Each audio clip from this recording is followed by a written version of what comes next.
नमस्कार, जय जोहार। क्या आप भी गवर्नमेंट एग्जाम्स की तैयारी करना चाहते हैं? क्या आप भी मेमोरी टेक्निक्स और ट्रिक्स के जरिए बहुत ही कम समय में स्मार्ट स्टडी करना चाहते हैं? क्या आप चाहते हैं कि सीजी व्यापम टॉपर आपको पढ़ाए? तो डाउनलोड करिए योगेंद्र साहू क्लासेस ऐप। यहाँ 10 से अधिक गवर्नमेंट एग्जाम्स क्रैक करने वाले और सीजी व्यापम टॉप करने वाले योगेंद्र सर सीजीपीएससी और सीजी व्यापम के अंतर्गत होने वाले सभी एग्जाम्स की तैयारी कराएं। तो डाउनलोड करिए Yogendra Sahu classes app to be the best, learn from the best.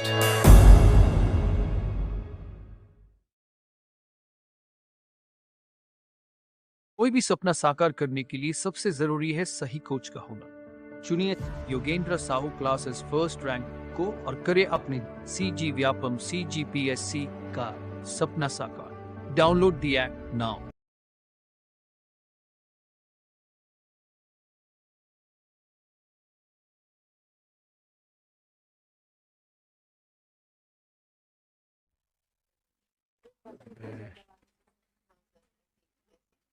क्या है सी?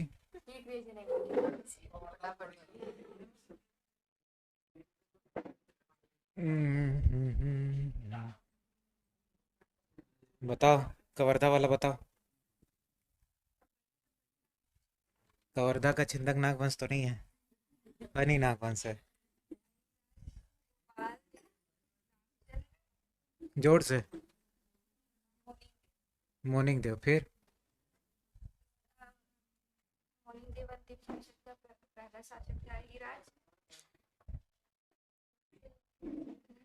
कौन सा अभिलेख?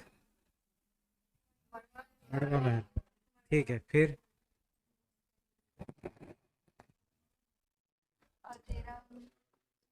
तेरा क्या? 10। ठीक है। हम्म। कौन? अहिराज। गोपाल देव। ठीक है, मंदिर गए हो फिर भी नाम पता नहीं। फिर कौन से शैली में? क्या बोलते छत्तीसगढ़ का? खजुराहो। ठीक। गोपाल देव के बाद कौन? रामचंद्र देव। क्या क्या बनवाया? 2 महल। क्या क्या? मड़वा महल और मड़वा महल को और क्या बोलते हैं? दूल्हा देव। क्या किया था यहाँ ये? किसके साथ? अंबिका देवी के साथ। ठीक है। फिर मुनिंग देव किसके साथ युद्ध होता है? कौन से रामचंद्र? रायपुर के कलचुरी वाले। ठीक है, इतना है।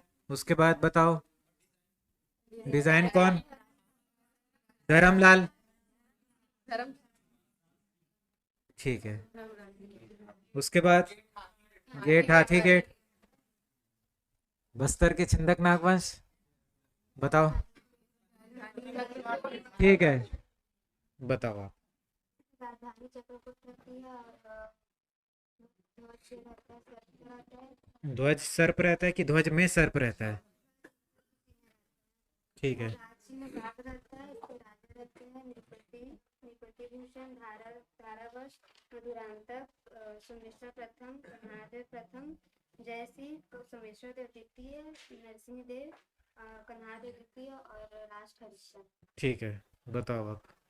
नुपूर्ति भूषण। एराकुट से इसकी जानकारी मिलती है। हाँ। और धारावर्ष का जो सेनापति रहता है चंद्रमादित्य रहता है, वो चंद्रमा नहीं, चंद्रादित्य। ठीक है। पार्श्व में मंदिर बनाता है चंद्रमादित्य के नाम से, और सरोवर बनाता है, बाबा भांजा का मंदिर बनाता है और गणेश की शादी। ठीक है, फिर उसके बाद सोमेश्वर देव प्रथम का 2 युद्ध होता है, एक मधुरांतक के साथ जिसमें मधुरांतक हारता है, ये जीतता है, और दूसरा जाजावीर देव प्रथम के साथ होता है, जाजावीर देव जीतता है, इसको बंदी बना लेता है। इसकी माता गुंजमादेवी को बोलने पर बंदी होता है बंदी बंदी। और अपनी माता के नाम से विष्णु मंदिर बनाता है। ठीक है, माता के नाम से नहीं, माता के लिए। फिर उसकी वाइफ रहती गरुड़ देवी, उसके लिए 32 मंदिर बनाता है। ठीक है। फिर उसके बाद हरिश्चंद्र आता है। कौन सा अभिलेख से जानकारी मिलती है सोमेश्वर देव प्रथम के बारे में? ठीक है, फिर हरिश्चंद्र इसका जानकारी टेंडर अभिलेख से मिलता है। और इसका बेटी रहती है चमेली चमेली देवी। उसके साथ इन लोग अन्नम देव के से विवाह के प्रस्ताव रखते जिसको ठुकरा देती है, फिर उसके साथ युद्ध होता है अन्नम देव के साथ। अन्नम देव जीत जाता है और बस्तर का काकती वंश आ जाता है। ठीक है, तो मैडम बोली बस्तर का काकती वंश आ जाता है, तो आ गया। तो अब करेंगे बस्तर का काकती वंश।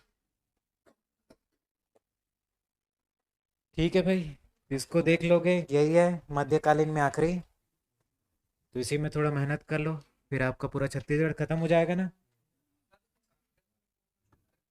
कौन सा काम किया?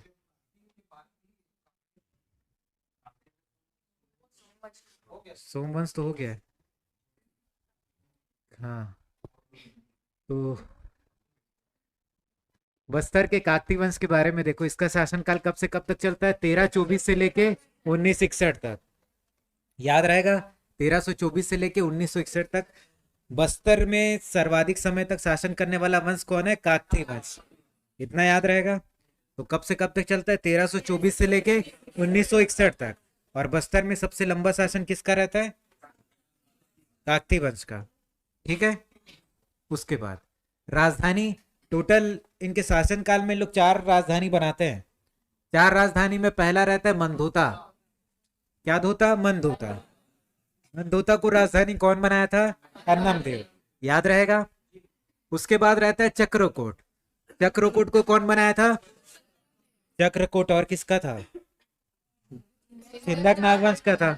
ठीक है, तो चक्रकोट को कौन राजधानी बनाता है? पुरुषोत्तम देव। मनधोता को कौन बनाता है? चक्रकोट को कौन बनाता है? दोनों को कौन बनाता है? दोनों को थोड़ी बनाता है। मनधोता को अन्नम देव बनाता है, चक्रकोट को पुरुषोत्तम देव बनाता है। उसके बाद बस्तर, बस्तर को कौन बनवाता है? दिक्पाल देव। ठीक है, बस्तर को कौन बनवाता है? दिक्पाल देव। और जगदलपुर को दलपत देव। ठीक है, इसमें दल दल आ रहा है। ठीक है, दल दल दल दल हो गया, तो जगदलपुर को दलपत देव। याद रहेगा। ठीक है, बताओ क्या याद है? राजधानी मनधोता, चक्रकोट, पुरुषोत्तम देव, जगदलपुर, जगदलपुर को दलपत देव और दिक्पाल देव। ठीक है, याद रहेगा। क्लियर है? पीछे बताओ क्या क्या राजधानी?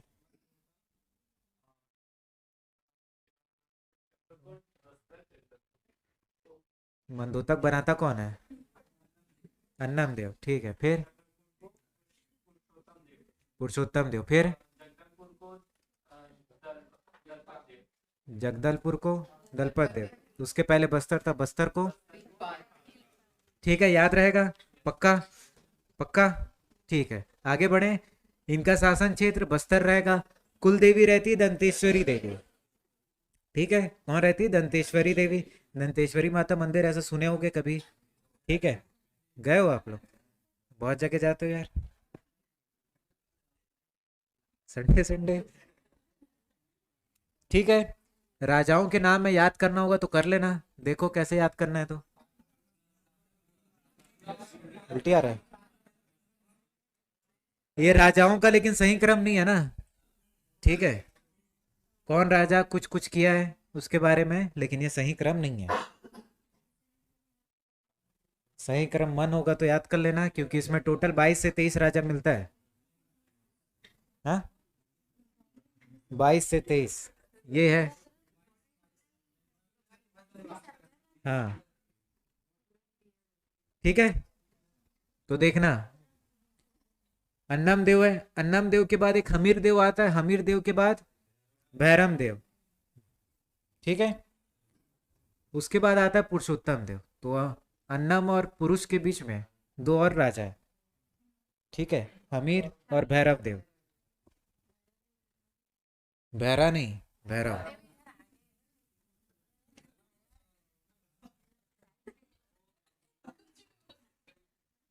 ठीक है, याद रहेगा। याद रहेगा ना। वो भैरव नहीं होगा, वो भैरव होगा, फिर वाह वाला होगा, है ना।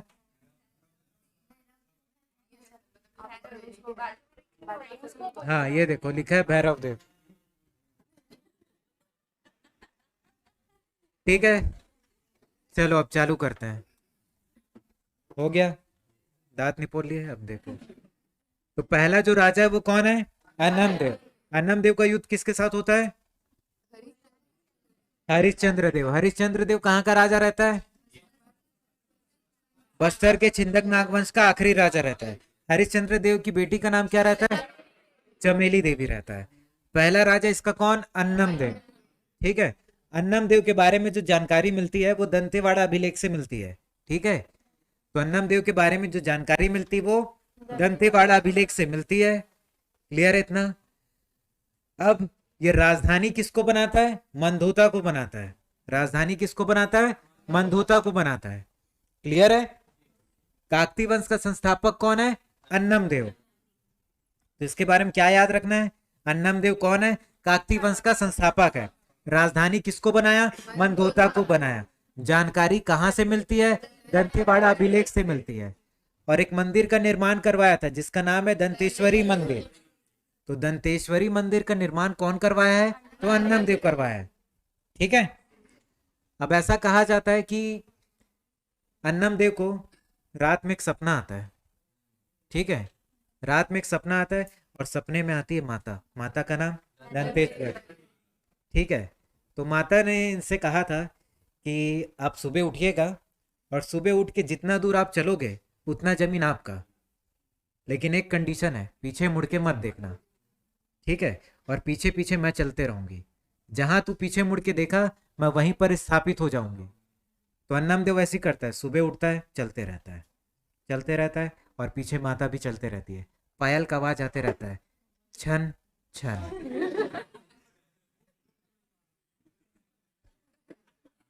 ठीक है। तो चलते रहता है, चलते रहता है। फिर अचानक से पायल का आवाज आना बंद हो जाता है।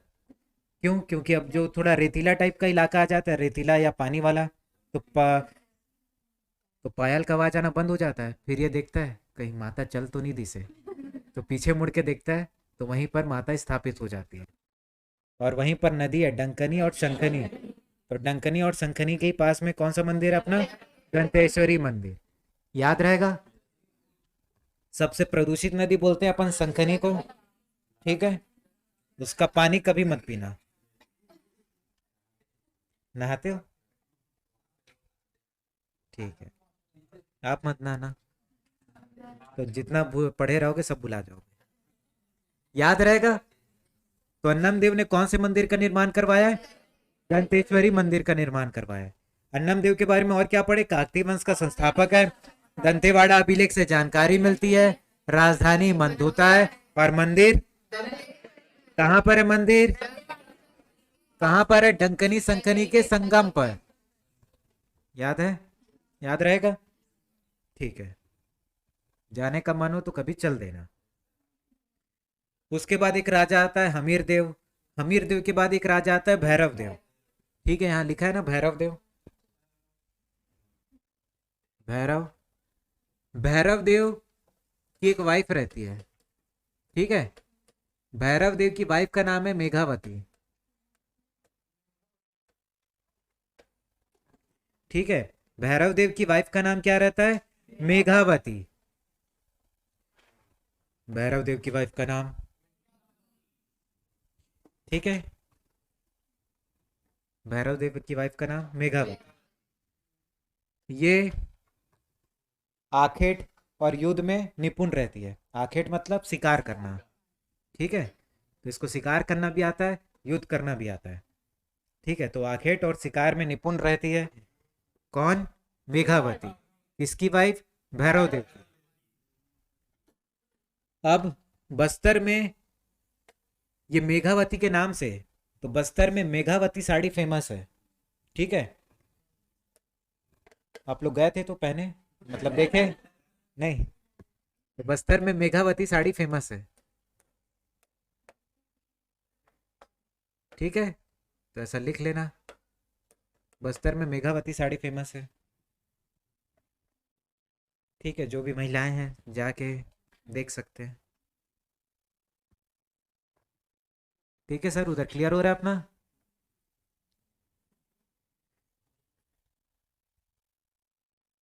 तो याद रहेगा। तो भैरव देव की वाइफ का नाम क्या है? मेघावती। और इन्हीं के नाम पे मेघावती जो साड़ी है वो बिकता है, फेमस है। बस्तर में। क्लियर है? तो अन्नम देव के बारे में क्या पढ़े कि संस्थापक है, राजधानी मंदोता है, कौन से अभिलेख से? दंतेवाड़ा अभिलेख से। कौन सा मंदिर? दंतेश्वरी मंदिर, डंकनी संकनी के संगम पर। सबसे प्रदूषित नदी। ठीक है, क्लियर हो रहा है? उसके बाद पुरुषोत्तम देव।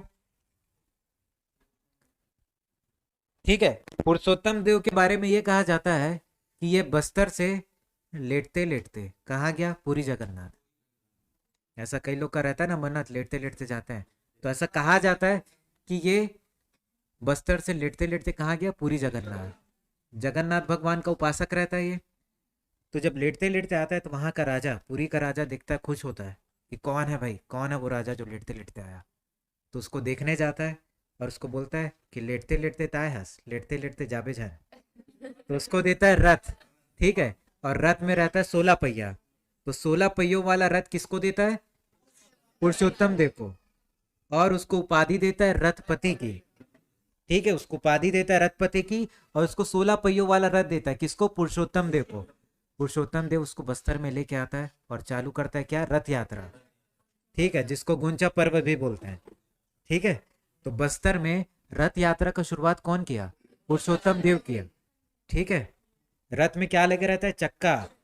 तो राजधानी किसको बनाया? चक्रकोट। ठीक है, चक्रकोट और किसका राजधानी है?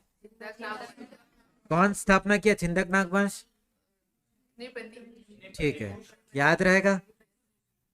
तो पुरुषोत्तम देव के बारे में अपन क्या याद रखे कि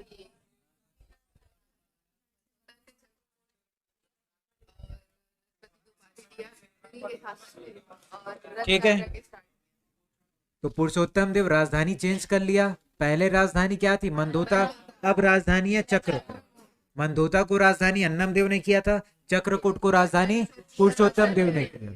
पुरुषोत्तम देव को कौन सी उपाधि मिली? रथपति की। क्या मिला? 16 पहियों वाला रथ मिला। कौन दिया? ठीक है, राजा ने दिया। उसके बाद रथ में कितना पहिया था? 16 पहिया। याद रहेगा। और बस्तर में क्या चालू करता है? रथ यात्रा या फिर गुंचा पर। ठीक है, पुरी के शासक का नाम जरूरी नहीं है, डाल लेना सोनू मोनू। ठीक है, पुरुषोत्तम देव हो गया, याद रहेगा क्या? तो पुरुषोत्तम के बाद भी एक आध दो राजा और आते हैं, जय सिंह, नरसिंह। उसके बाद एक राजा आता है जिसका नाम है प्रतापराज। ठीक है, प्रतापराज के बारे में ये याद करना है कि गोलकुंडा के कुली कुतुब शाह को हराया था ये। किसका? गोलकुंडा के कुली कुतुब शाह को। ठीक है, तो इतना बस याद रखना है, गोलकुंडा के कुली कुतुब शाह को। ठीक है, अब इंडियन हिस्ट्री पढ़ोगे तब समझना कौन गोल है कौन है कुंडा। तो गोलकुंडा। ठीक है, कुली कुतुब शाह को हराया था कौन? प्रताप। इतना याद हो जाएगा। तो गोलकुंडा का क्या याद रखोगे? कुली कुतुब शाह को हराया था। और पुरुषोत्तम के बारे में क्या याद रखोगे? राजधानी मंदोता को बनाया कि चक्रकोट को बनाया? ठीक है, और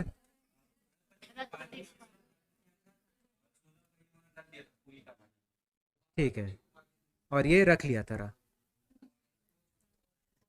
ठीक है, याद रहेगा आपको? सबको याद है? इतना याद है कि नहीं? ठीक है, इसलिए बार बार मैं रिपीट कराते चल रहा हूँ ताकि आपको याद हो, क्योंकि 2-3 दिन में पूरा खत्म हो जाएगा। ठीक है, हिस्ट्री खत्म होना चाहिए, आप नहीं, इसीलिए बार बार रिपीट करवा रहा हूँ। उसके बाद जो राजा आता है प्रताप राज के बारे में क्या था? गोलकुंडा के शासक कुली कुतुब शाह को हराया था। उसके बाद जो राजा आता है जिसका नाम है दिक्पाल देव। ठीक है, दिक्पाल देव के बारे में ये याद रखना, राजधानी चक्रकोट से बस्तर ट्रांसफर किया। चक्रकोट से बस्तर, याद रहेगा। कौन? दिक्पाल। कौन? बस्तर से जगदलपुर कौन? दलपत देव। ठीक है, याद रहेगा पक्का? बताओ, मंदोता को कौन बनाया राजधानी?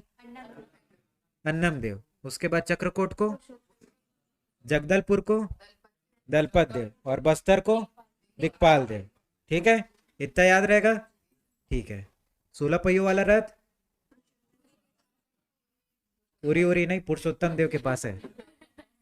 इतना याद रहेगा। उसके बाद एक राजा आता है जिसका नाम है राजपाल देव। राजपाल यादव नहीं, राजपाल देव। तो राजपाल देव के बारे में दो चार बातें याद रखना। उपाधि क्या मिला है? प्रौढ़ प्रताप चक्रवर्ती। तो राजपाल देव को कौन सी उपाधि मिला है? प्रौढ़ प्रताप चक्रवर्ती। याद रहेगा।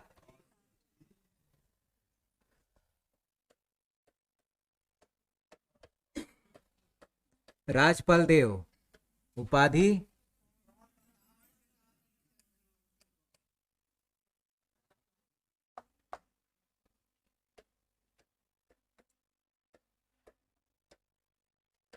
उपाधि उपाधि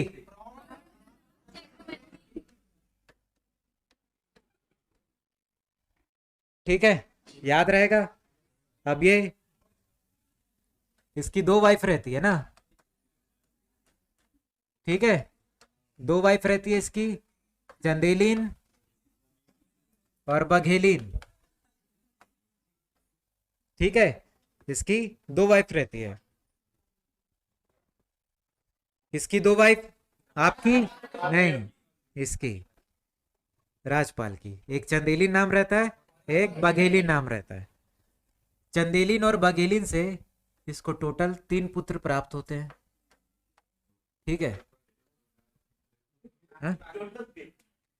जोड़ जोड़ के नहीं भाई, इससे 2 मिलते हैं, इससे 1 मिलते हैं।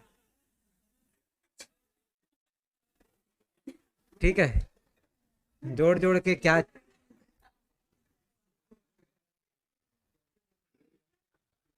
ठीक है, याद रहेगा। 2 वाइफ रहते हैं, चंदेलिन बघेलिन। टोटल इसके 3 बच्चे रहते हैं, चंदेलिन से 2, बघेलिन से 1। तो चंदेलिन से जो पुत्र रहता है उसका नाम याद रखना है, जिसका नाम रहता है दलपत देव। ठीक है, चंदेलिन का बेटा है दलपत देव, जिसका नाम आपको याद रखना है।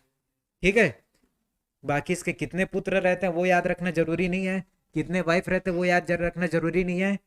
राजपाल का बेटे के नाम क्या रहता है? दलपत देव, ये याद रखना है। ठीक है, ठीक है मैडम, क्लियर हो रहा है कौन किसकी वाइफ है? तो राजपाल की 2 वाइफ चंदेलिन बघेलिन, टोटल 3 पुत्र रहते हैं। चंदेलिन का एक बेटा रहता है जिसका नाम रहता है दलपत देव। चंदेलिन का एक भाई रहता है। ठीक है, जिसको बोलते हैं चंदेल मामा। उसका नाम क्या है नहीं पता, लेकिन उसको ये क्या बोलता था?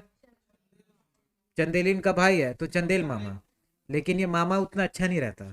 ठीक है, ये मामा कैसा रहता है? शकुनी मामा, कटप्पा मामा, सुंदर मामा टाइप का रहता है ये।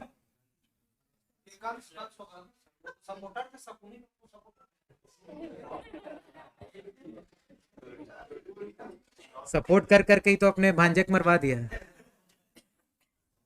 ठीक है, सुंदर मामा कौन है जानते हो ना? ठीक, तो ये चंदेल मामा कैसा? ठीक ठाक मामा नहीं रहता। अब होता क्या है कि राजपाल के बाद उसका बेटे को राजा बनना चाहिए ना, तो चंदेलिन का बड़ा बेटा रहता है दलपत देव। तो इसके 3 पुत्र रहते हैं, तीनों पुत्र के मध्य युद्ध हो जाता है। सब लड़ाई झगड़ा करने लग जाते हैं कि मैं राजा बनूंगा, मैं राजा बनूंगा करके, है ना। तो इन्हीं सब के लड़ाई झगड़े का फायदा उठाता है चंदेल मामा और खुद बन जाता है राजा। ठीक है, चंदेल मामा फायदा उठाता है और खुद बन जाता है राजा, है ना। फिर उसके बाद राजा कौन बनता है? चंदेल मामा। फिर क्या होता है कि राखी का त्यौहार आता है, तो चंदेलिन अपने बेटे दलपत देव को बोलती है, बेटा आज राखी का त्योहार है, तो मोला मन है राखी बांधे के, है ना। तो ये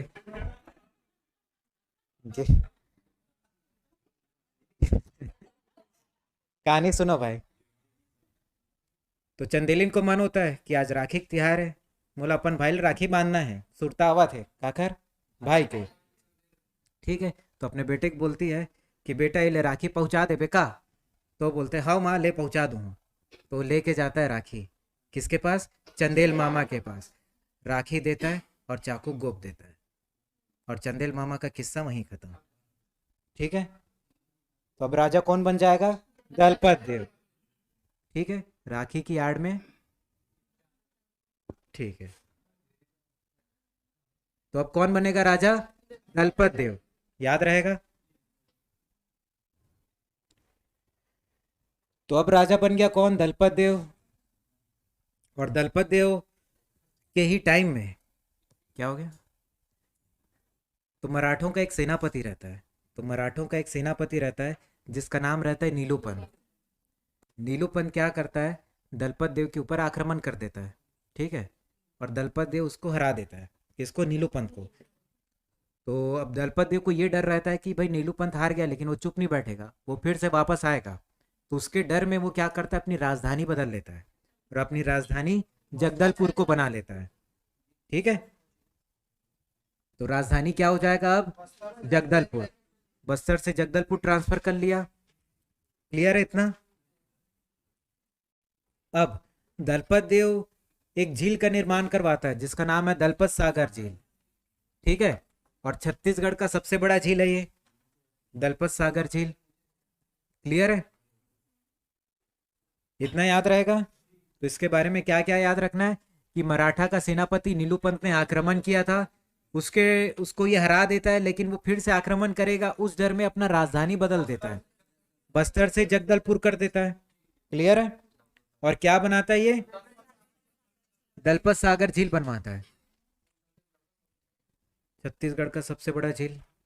ठीक है, याद रहेगा। इसके दो बेटे रहते हैं, एक का नाम रहता है अजमेर, ठीक है, और एक का नाम रहता है दरियादेव।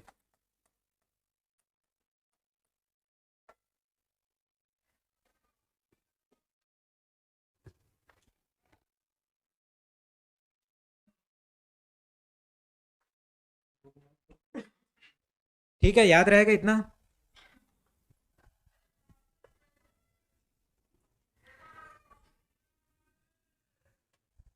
पक्का? ठीक है, बताओ फिर, बताओ स्टार्टिंग से।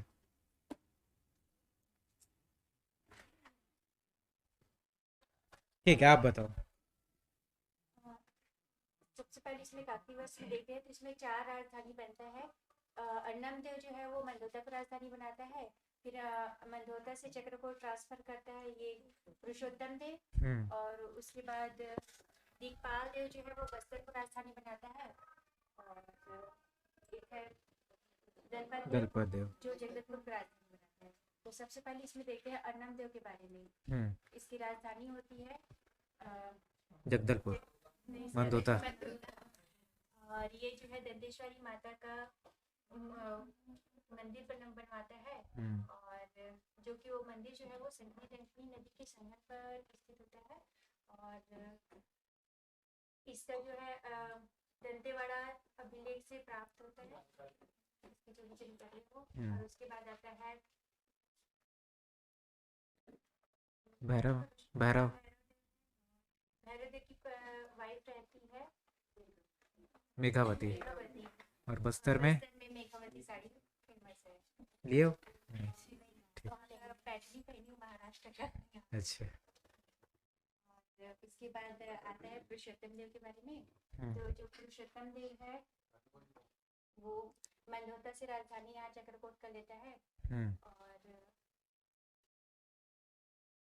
और उसको उपाधि मिलता है, बृहस्पति की उपाधि मिलता है, और रथ भी मिलता है।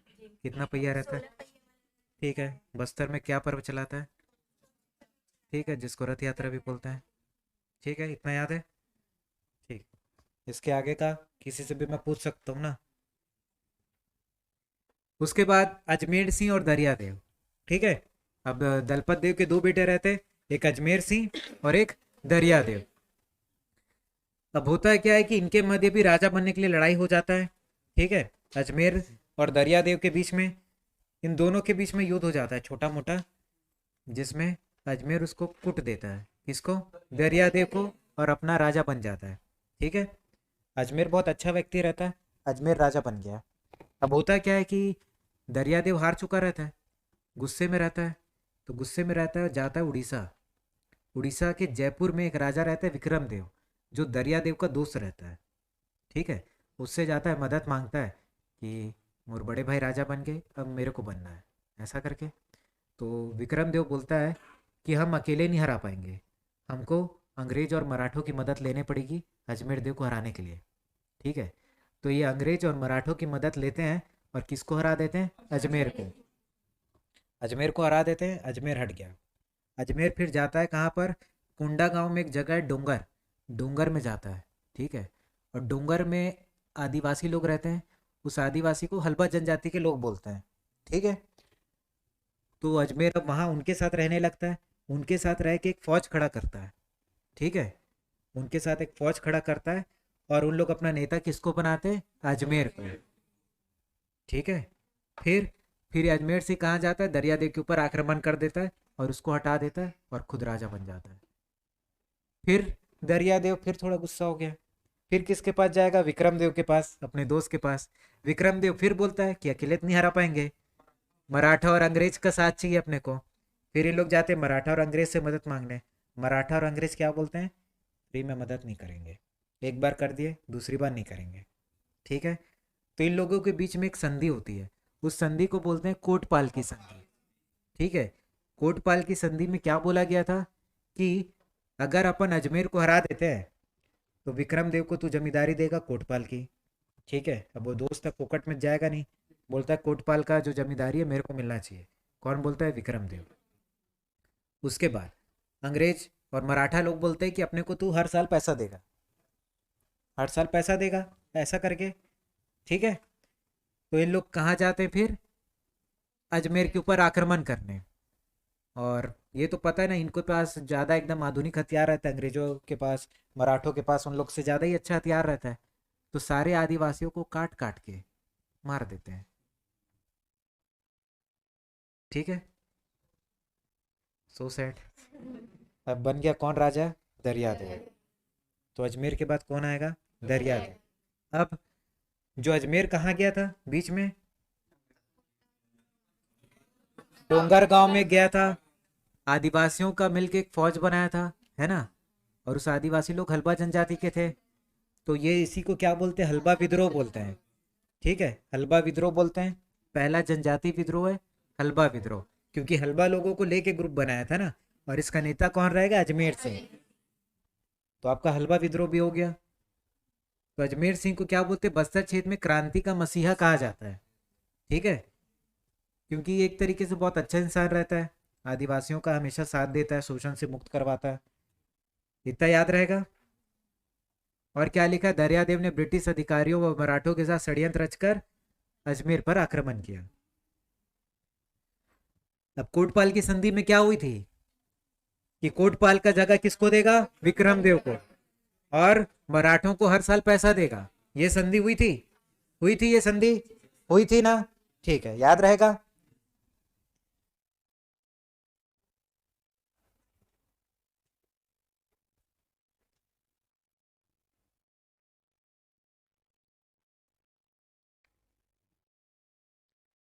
तो देख लेना भाई हल्बा विद्रोह, हल्बा विद्रोह के बारे में एक बार पढ़ लेना अपना। 1774 से लेके 77 तक होता है। स्थान क्या रहता है? बस्तर। शासक कौन रहता है? अजमेर सिंह।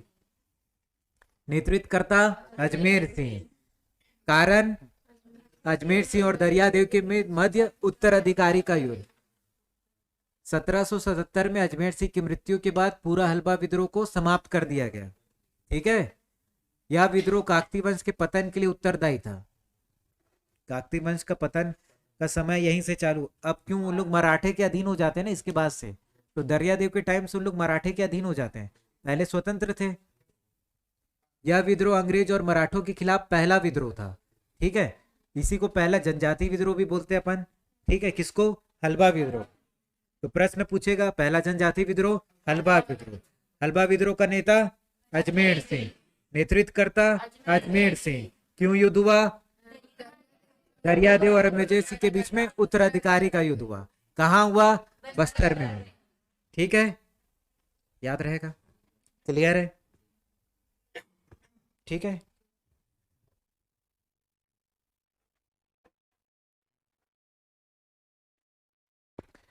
तो अब जो राजा आएंगे वो मराठों के अधीन रहेंगे। ठीक है भाई लोग, पीछे समझ आया? तो दरियादेव का कोटपाड़ की संधि होती है। देखो जो जो लिखा है वही मत देखो, बाद में देखना घर जाके। फिर अब कौन बन गया राजा? दरियादेव। दरियादेव के बेटे का नाम रहता है महिपाल देव, लिखा होगा नोट्स में। तो दरियादेव के बेटे का नाम क्या रहता है? महिपाल देव। ठीक है। अब दरियादेव के टाइम में ही एक क्या होता है, भोपालपट्टनम का संघर्ष 1795 में। ठीक है। कौन रहता इस टाइम सूबेदार? विठल राव दिनकर। पक्का? ठीक है। तो विठल राव दिनकर रहता है इस टाइम सूबेदार। कब? 1795 ईस्वी में। अब होता क्या है कि उस टाइम एक अंग्रेज आता है जिसका नाम है जेटी ब्लंट। ठीक है। वो क्या करना चाहता है, बीजापुर के भोपालपट्टनम से होके वो बस्तर जाना चाहता था। कौन? Jetty blunt.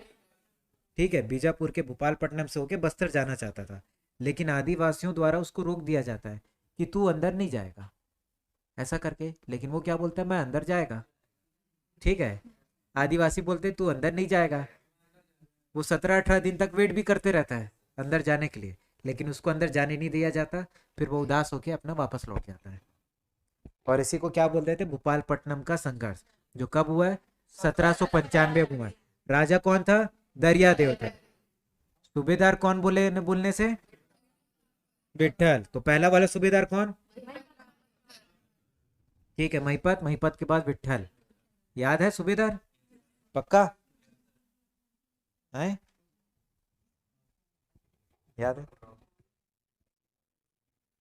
ठीक है, याद रहेगा इतना। तो इसमें भी वही सब लिखा है।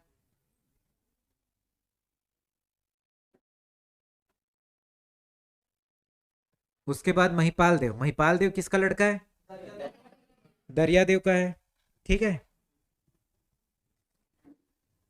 अब दरियादेव का संधि क्या हुआ था? कोटपाड़ की संधि हुआ था। ठीक है ना? कोटपाड़ की संधि हुआ था, जिसमें क्या बोला गया था कि कोटपाड़ का जो जगह है वो किसको देना है? विक्रमदेव को देना है। और मराठे को हर साल पैसा देगा तू, टैक्स के रूप में या जैसा भी देना है, लेकिन देना है, हर साल पैसा देना है। तो ये महिपाल देव क्या करता है? पैसा नहीं देते रहता। ठीक है। महिपाल देव क्या करता है? पैसा नहीं देते रहता, और उनको बोल देता है लेटर लिख के, मैं नहीं दूंगा, जो करना है कर ले। ठीक है, ऐसे ही बोल देता है, मैं नहीं दूंगा, जो करना है कर ले। तो मराठों का जो उस टाइम राजा रहता है वेंकोजी भोसले, उसका दिमाग खराब होता है। उसका एक सेनापति रहता है रामचंद्र बाग। बाग रहता है तो जल्दी चले जाता है। ठीक है। तो रामचंद्र बाग जाके महिपाल देव के ऊपर आक्रमण कर देता है। आक्रमण कर देता है और महिपाल देव हार जाता है। तो जब तक ये अभी बोल रहा था ना महिपाल देव कि मैं नहीं दूंगा, जो करना है कर ले, उसके बाद फिर संधि होता है। फिर बोलता है कितना चाहिए, मैं दे रहा हूँ। ठीक है। तो महिपाल देव फिर से पैसा देना चालू कर देता है। किसको? मराठों को। क्लियर है? इतना याद रहेगा। इसी के टाइम में 1825 में परलकोट का विद्रोह होता है। किसका विद्रोह होता है? परलकोट का। ठीक है। और परलकोट का जो जमींदार रहता है, जिसका नाम रहता है गेंद सिंह। ठीक है। अब वो क्या करते रहता है? अब ये परलकोट का विद्रोह क्यों होता है? क्योंकि आदिवासियों का ना शोषण होते रहता है। ठीक है। आदिवासियों का शोषण होते रहता है। उसी शोषण से मुक्त दिलाने के लिए जो गेंद सिंह है वो विरोध करता है। ठीक है। आदिवासियों का शोषण एक तरीके से बंजारे लोगों के द्वारा होता है। अब ये बंजारे लोग कौन? एक तरीके का व्यापारी हैं जो आके नमक चाय बेचते थे आदिवासियों को। ठीक है। नमक और चाय बेचते थे। अब नमक और चाय ऐसा है कि आदत पड़ गया तो पड़ गया, छूटता नहीं है। अब उनको नमक चाय देते थे उनसे, और उसके बदले कीमती कीमती सामान उनसे ले लेते थे। एक तरीके से उनका शोषण करने लग गए आदिवासियों का। तो शोषण से मुक्ति दिलाने के लिए गेंद सिंह ने विरोध किया। ठीक है। और किसी बंजारे को मार दिया होगा। तो ये बंजारे बता देते हैं अंग्रेजों को, है ना? तो अंग्रेज अधिकारी आ जाते हैं किसको पकड़ने? गेंद सिंह को। ठीक है। अब इस टाइम अधीक्षक कौन रहता है? एगेन्यू रहता है। ठीक है। दूसरे नंबर का अधीक्षक रहता है ना, पहला एडमंड, दूसरा एगेन्यू। तो एगेन्यू के अंडर में एक अधिकारी रहता है, अंग्रेज अधिकारी, जिसका नाम रहता है कैप्टन पेबे। ठीक है, वो पेबे को भेजता है कि जा गेन सिंह को अरेस्ट कर, ऐसा करके। तो कैप्टन पेबे जाता है अरेस्ट करने, किसको? गेन सिंह को। गेन सिंह को अरेस्ट करता है और उसको फांसी दे देता है। जो परल कोट है, परल कोट के महल के सामने इसको फांसी में लटका दिया जाता है। किसको? गेन सिंह को। किसको? गेन सिंह को। कौन? पेबे। ठीक है, तो परल कोट के सामने ही फांसी में बेचारे को लटका दिया जाता है। और इसी को बोलते हैं बस्तर का प्रथम शहीद। किसको? गेन सिंह को। और ये जब विद्रोह करता है, ठीक है, तो एक क्या यूज करता है? एक धारवाड़, ठीक है, धावड़ा, जिसको क्या बोलते हैं? वृक्ष की टहनी, प्रतीक चिन्ह के रूप में। ठीक है, याद रहेगा? बताओ फिर क्या याद है?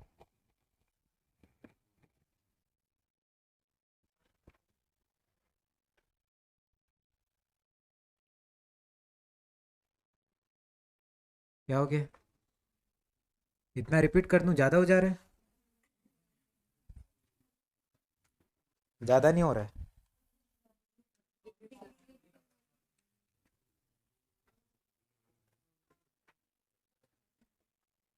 ठीक है, तो एक बार फिर से रिपीट कर देते हैं। ठीक है, आप लोग को याद हो रहा है मैडम? हो रहा है याद? हो रहा है? नहीं?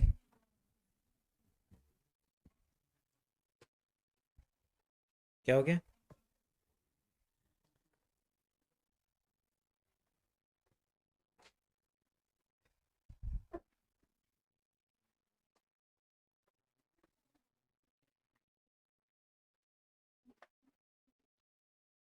इसकी वाइफ का नाम?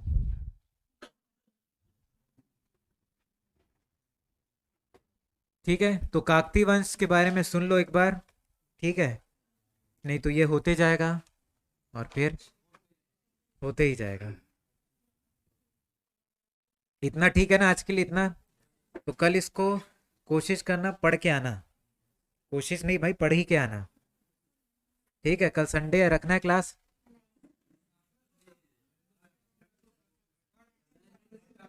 रख देते हैं?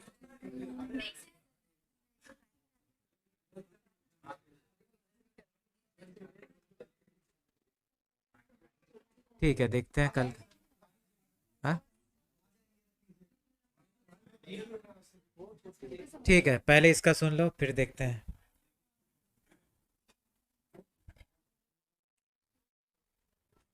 तो काकती वंश कब से कब तक चलता है? 1324 से लेके 1961 तक चलता है। बस्तर में सबसे लंबा वंश रहता है जो लंबे समय तक चलता है। ठीक है, इसकी 4 राजधानी रहती है अभी तक से। क्या है? मंदोता, ठीक है, बस्तर, चक्रकोट, मंदोता, जगदलपुर। ठीक है, तो मंदोता को राजधानी कौन बनाया? अन्नम देव। चक्रकोट को, बस्तर को, और जगदलपुर को दलपत, जगदल दलपत। याद रहेगा? ठीक है, पहला राजा रहता है अन्नमदेव, जो कि संस्थापक रहता है इस वंश का। दंतेवाड़ा अभिलेख से इसके बारे में जानकारी मिलती है। और ये मंदिर बनवाता है जिसका नाम है दंतेश्वरी मंदिर, जो कि किसके संगम पे है? और संकीर्णी सबसे श्रापित नहीं, श्रापित नदी बोल रहे। ठीक है, उसके बाद एक आता है हमीर देव, उसके बाद आता है भैरव देव। भैरव देव की वाइफ का नाम रहता है मेघावती, और ये आखेट विद्या और युद्ध में निपुण रहती है। ठीक है, और बस्तर में मेघावती साड़ी फेमस है। ठीक है, उसके बाद पुरुषोत्तम देव। पुरुषोत्तम देव कहाँ जाता है? पुरी, जगन्नाथ पुरी जाता है। तो पुरी का राजा इसको क्या उपाधि देता है? रथपति। और क्या देता है? 16 पहियों वाला रथ, जिसको ये लेके आता है बस्तर में, और क्या चालू करता है? रथ यात्रा या गुंचा पर्व। ठीक है, राजधानी भी ट्रांसफर कर लेता है चक्रकोट। ठीक है, अब 16 पहियों वाला चक्र, चक्र ऐसे आ रहा है तो चक्रकोट याद रहेगा। और दलपत देव का जगदल, इतना याद है। उसके बाद कौन आता है? प्रताप। प्रताप के बारे में क्या है? गोलकुंडा के कुली कुतुब शाह को हराया था। ठीक है, उसके बाद दिक्पाल, बस्तर को राजधानी बनाया था।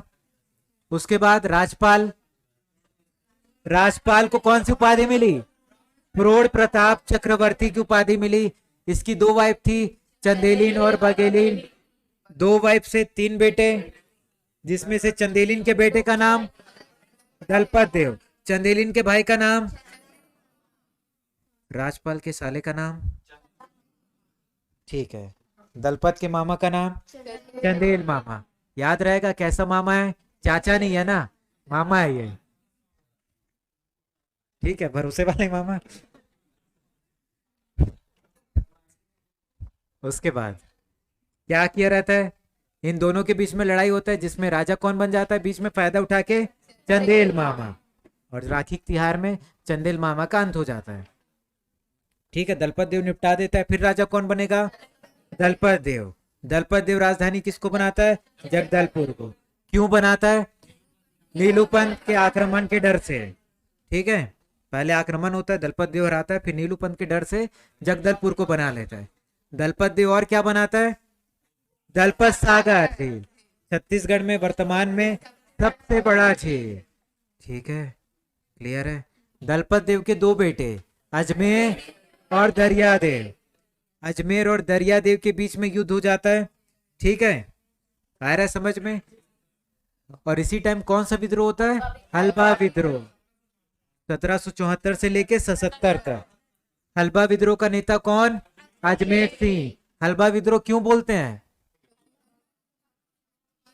ठीक है, हल्बा जनजातियों का ग्रुप बनाता है और उसको लीड कौन करता है? अजमेर सिंह। ठीक है, मेंस पहुंचोगे तो लिख लोगे। फिर क्या होता है? हाँ, यही सब लिखना है, नहीं लिखना है कुछ नहीं है, नाम लिख के वापस।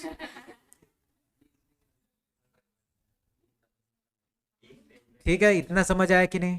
हल्बा विद्रोह होता है जिसके कारण, और जो कि असफल विद्रोह रहता है, हार जाते हैं लोग। ठीक है, उसके बाद अजमेर के बाद राजा कौन बनता है? अजमेर को क्या कहते हैं? बस्तर का मसीहा। ठीक है, आ रहा है समझ में? उसके बाद दरियादेव आता है। दरियादेव के टाइम में क्या होता है? कोटपाड़ की संधि वो किया रहता है, जिसके तहत क्या तय हुआ रहता है? कोटपाड़ जो जगह है वो किसको मिलेगा? विक्रम देव को। ठीक है, और मराठों को हर साल पैसा देगा। क्लियर है? दरियादेव के टाइम में और कुछ होता है?